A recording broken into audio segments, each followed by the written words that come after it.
Hello, dear traders! You're watching Economic Calendar presented to you by ИнстаФорекс news team at me, Kate Недачина. There will be the following important macroeconomic reports on later half of the week. To start with, the European Central Bank will announce its July interest rate decision on Thursday.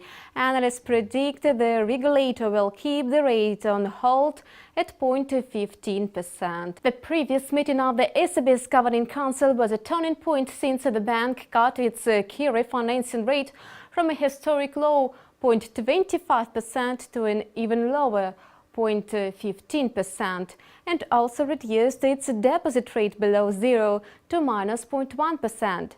So now European commercial banks will be charged a fee for holding idle money rather than lending it out. The deposit rate was cut from 0 and 0.25% previously. In the meantime, the US will release its unemployment rate report and non-farm employment change data for June. According to forecasts, employment rose by 211,000. In May, the indicator's dynamic showed a steady growth. It was yet another proof of the acceleration of the US economic recovery started this spring. Non-farm payrolls in the United States rose in May by a seasonally adjusted 217,000. Down from 282,000 last month. However, it was under the highest level in more than 2 years. Jobless rate was unchanged in May at 6.3%, the lowest rate since September 2008. The employment seen on the labor market is one of the key pushing the Fed to its decision to taper. On Wednesday, Germany will unveil its factory orders report for May. The indicator is seen to fall 0.8% in months and post a 4.7% increase on a yearly basis. In April, Germany's factory orders rose beyond economists' forecast by 3.1%, following a 2.8% decline in March. Experts had been calling for just a 1.4% rise.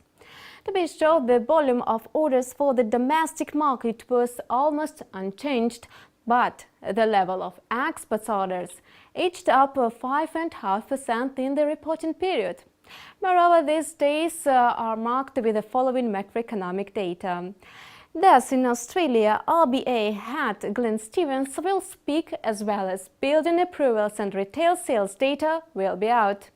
Meanwhile, Japan will disclose its services PMI and PMI composite readings. China will also release the same indexes measured by HSBC. Several European countries will report their purchasing managers' indexes, figures in the services sector and composite indexes for both sectors. In Canada and the United States, trade balance data will be reported. In addition, the US will release its unemployment claims and ISM non-manufacturing PMI data. On Friday, Great Britain will unveil its Halifax House Price Index report. It was Economic Calendar on InstаForex's TV channel. Have a nice trading!